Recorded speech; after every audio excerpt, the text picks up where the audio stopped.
Support comes from the Missouri Forest Products Association, committed to conservation and careful management of the state's forests to make them more resilient and better habitats for wildlife. ChooseWood.com. From St. Louis Public Radio. This is St. Louis on the Air. They're also having a lot of trouble finding high school level math and science teachers. There's also a pretty big demand for foreign language teachers, custodians, food service workers. It's especially difficult to hire people this late in the summer. How race and history is power and inequity, LGBTQ issues. What are salaries like overall? Not great. Okay. So actually, Missouri is one of the lowest paid states for educators in the country. Have you talked to any educators who've said, yeah, I'm actually at the end of my rope, I'm not sure I want to do this anymore? Yeah, I definitely have. It sounds like people have been really frustrated by the way the last 3 years went. I'm Jeremy Goodwin.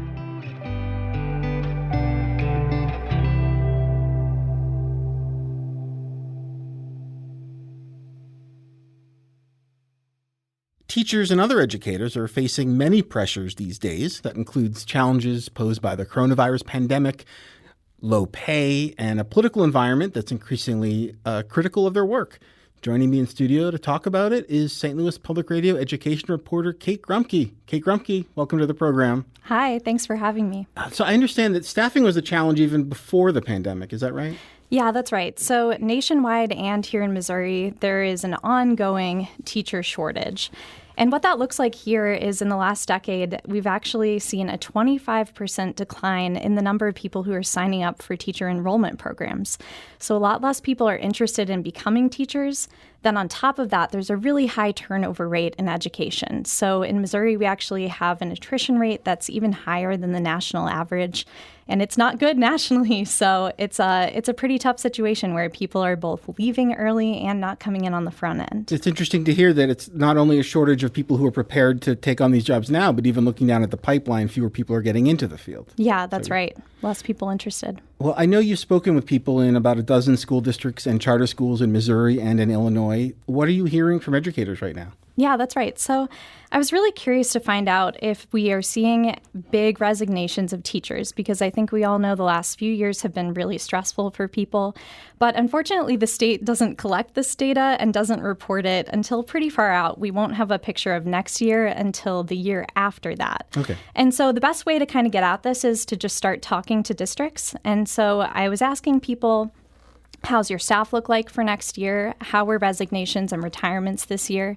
And what I heard overall is that retirements and resignations are up a little bit. Most school districts were reporting around 5% increase in retirement and resignations. And that sounds kind of low, right? But when you add that to the already existing teacher shortage that's been getting worse every single year, it makes for a pretty frustrating situation for all the districts trying to hire right now. So at this point, if you even have a small increase or a small decrease in people who want to do the job, that makes a big difference at this point. Yeah, that's right. And even if you only have a few open positions, to have them this late in the summer is also something that's unique. So I talked to the Fort Zumwalt School District about this. They still have about 25 positions open for teachers. And they said that usually around this time of year, they'd have 5 or so. And that's the same for Confluence Academies. They told me that it's especially difficult to hire people this late in the summer because for the people who still have openings, you're all kind of competing for the same dwindling pool of teachers. The clock that's is getting running, smaller. right, for next fall. Yeah, exactly. And so I think that from what I'm hearing, school districts, they feel confident that they'll get there eventually, but it's so much later than normal. And so that's making them have to consider creative solutions to this. Well, what are districts doing to try to recruit people? So there's been a lot of districts that increased pay in the last few months. So I heard about salary increases in Melville, Rockwood, Collinsville, Riverview Gardens. St. Louis Public Schools actually did an 8% increase in salaries, and they're going to do 3% for the next 2 years. So that you're sounds pretty decent. What are salaries like overall? Overall, not great. Okay. So actually, Missouri is one of the lowest paid states for educators in the country. So our starting salaries, we rank about 50 out of 51. That's including DC. And then our average salaries are also, I think, ranked around 47. So also super low. So Missouri teachers are definitely some of the worst paid in the nation. It's a little better in Illinois, I think? Yeah, much better, actually. Much better, Yeah. okay. Mm-hmm. So when we talk about trying to attract new people with promises of a raise or cost of living increases, it's starting from a small number to begin with. Yeah, exactly. And, it's so tied to districts' tax bases for property values. And so there's also a lot of inequity when you're looking at how teachers are paid in different districts. Have you talked to any educators who've said, yeah, I'm actually at the end of my rope. I'm not sure I want to do this anymore? Yeah, I definitely have. It sounds like people have been really frustrated by the way the last 3 years went, especially. And then on top of that, there are some surveys that we can point to. So the Missouri State Teachers Association did a survey on how teachers are feeling last year in December. And they found that more than half often consider leaving the profession. So it seems like teachers are really, really stressed out, and what was already a difficult job got even worse in the last few years. How has it gotten worse? Well, many different ways. So I hear a lot. Let me count the ways? Yeah, should we count them? There are a ton. So it's obviously been really difficult to navigate the changing work environment. So imagine that you have to change the way that you do your job every year and even on a week-to-week basis. So teachers had to go home. They had to teach virtually. Then in the past year, we saw changing mask policies. We saw if there was an outbreak, teachers having to go back to virtual education for at least temporary times. And so if you're someone who's trying to navigate all of this, you're learning all this new technology and techniques, it was really difficult. And then on top of that, students are not doing well with this change either. And I think, educators really care about making sure their students are learning. And so if you're feeling that pressure and you're realizing that, you're not really getting through to the kids, it's all just a very difficult situation. And that survey that showed 51% of teachers in Missouri saying they often consider leaving the profession, which sounds like a lot to me. Yeah. One of their top reason was student behavior. Yeah. That's interesting to me because I wouldn't think there's a lot of surprises when it comes to that. Right. Well, I think that part of that, from what I heard, is it's some of the mental health issues that we're seeing. And so you might have noticed last school year, a lot of school districts in the area decided to take a full week for Thanksgiving break. So already just a few months into the semester, they were realizing that everyone was kind of in a rough place with their mental health. And I've heard that that is really playing out for students. So the students are kind of having trouble from a social and emotional standpoint, interacting with each other. They didn't just lose academic education while they were virtual. They also lost the ability to interact with each other and make sure that they're not kind of overwhelmed by that. Yeah, the social education is really important too. Yeah, right? exactly. And I've heard some stories about teachers reporting that students who were in 7th grade at the start of the pandemic are now going to high school and acting like 7th graders still. Yeah, exactly. I hear that all the time. And imagine having to deal with that while you're also trying to get kids caught up on everything. And then we haven't even talked about there's so much political scrutiny and pressure for teachers right now. We've all seen these contentious school board meetings. The Attorney General has a page where he's asking parents to submit what they think is problematic in schools. And That's Eric Schmidt, Missouri's Attorney General? Yeah, Missouri's Attorney General. And so I hear that all of this is kind of contributing to a really tough work environment that was already hard before the pandemic. It's nothing new to want to engage parents in the education of their children, right? I think it's slightly new to be sort of canvassing for complaints, which is some of the vibe I think I'm seeing. Yeah, I think that teachers feel like they're under increased scrutiny, basically, on political issues like how race and history is taught in schools.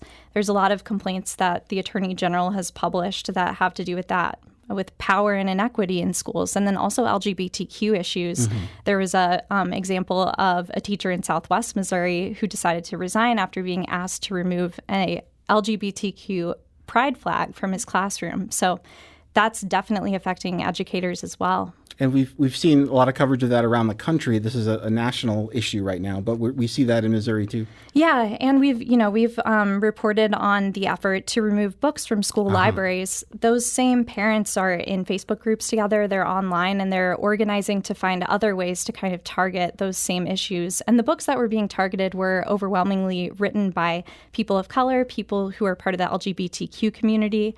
And so it seems like that's kind of what's being targeted. What are the complaints about that material? Well, the people who were requesting the books to be removed said that they were inappropriate for children. There were a lot of complaints that they contained what they called pornographic material. That's obviously something that a lot of people push back on and say, these are books by acclaimed authors like Toni Morrison. Yeah. So this is literature. But that's been the main complaint. And I think I hear critics say that acknowledging your status as an LGBTQ person is not sexual content, right? Yeah, right. Yeah. It's a lot of memoirs and it's all about identity, I think. Yeah. But it's interesting, the political pressure was not near the top even for why teachers are considering. It was at the bottom for Missouri teachers. So one thing that was even higher was staff shortages, substitute teacher shortages. And that's something that I heard when I talked to all these districts too. They said that they are having really, really intense shortages for custodians, food service workers, and then paraprofessionals. So those are the people who maybe have a 2-year degree, who are kind of assisting teachers in education. And you can imagine if you don't have that kind of extra help in the classroom, your job is going to get even harder. Sounds like a problem that there's some negative reinforcement here. There's fewer staff. That makes it harder to do the job and makes people think more about leaving. Yeah, definitely. And I heard, so I talked to the Human Resources Director for Confluence Academies, Dion Edwards, and he said that he's been really keeping a close eye on kind of internal surveys about culture to try to find ways to just kind of address the retention issues. And I think that that's also something that district leaders, they're trying to listen to teachers more and find ways to support them. Is there different levels of demand for different job titles in this field? Yeah, so one thing across the board I heard is, for teachers at least, people are really looking for special education teachers. Oh. They're also having a lot of trouble finding high school level math and science teachers, which is a pretty specialized role, someone who might teach physics or something like that. And then there's also a pretty big demand for foreign language teachers. One of the school districts on kind of the outside of St. Charles County actually had to cancel French because they didn't have a foreign language teacher for next year. And that's one of the districts that has only a 4-day week. So this is also a trend in Missouri, partially to try to attract more teachers to districts that can't pay them more. They're having school only happen 4 days a week. So that's another way that districts are trying to get creative and make the job more attractive. So we're hearing about a lot of problems with the job. What does it look like going forward? Well, what do people want? What do education advocates, what changes do they want to see here? Yeah, so there is some effort to try to find some solutions at the state level. So this is something that the Department of Elementary and Secondary Education, the school board, and then also the legislature have talked about a lot. There is currently a Blue Ribbon Commission, which is made up of former teachers of the year, business leaders, a lot of different kind of leaders in Missouri, and they're trying to find both what is wrong with the profession, what needs to be improved, and then make some recommendations. So they are going to be meeting, I think it's a few more times this summer, and then they'll present a report in the fall, and then I think it's kind of up to the lawmakers to actually implement some sort of policy around whatever they find. I imagine it'll probably have something to do with pay, along with some other stuff. So yeah, there are efforts to kind of move this forward a little bit. Kate, finally, have you spoken to some people who said, yeah, times are tough, but I just love this job and I couldn't picture doing anything else? Yeah, I did speak. So Fort Zumwalt superintendent is the longest serving superintendent in Missouri. Oh. He is entering his 38th year as a superintendent. And he said that while the last year was really, really tough, in the last few months, he said that it kind of started to seem like it felt back to normal a little bit. So this was when COVID was kind of not as serious, and all of the school districts started to kind of relax their mask policies. And he said it made him really optimistic for next year, that he thinks that maybe we're going to start to see some sort of return to not normalcy, but something that is a little less contentious and difficult. All right, let's end on that upbeat note, right? I'm hopeful that that's where it will head. Okay. Yeah. Thank you so much for your insights today, Kate. This has been great. Thanks for having me. This episode was produced by Jeremy Goodwin. Our audio engineer is Aaron Dorr. Our production intern is Avery Rogers. This podcast was mixed and edited by Aaron. Our executive producer is Alex Hoyer. St. Louis on the Air is a production of St. Louis Public Radio. Understanding starts here. Our podcast proudly supports St. Louis artists by using music from Life Creative Group. Do you find yourself regularly listening to episodes of St. Louis on the Air? Suggest us to a friend you think might enjoy our conversations. And leave us a review and rating on Apple Podcasts on the App Store. It's the simplest way to help people discover our show. Thanks. St. Louis Public Radio is a member-supported service of the University of Missouri St. Louis.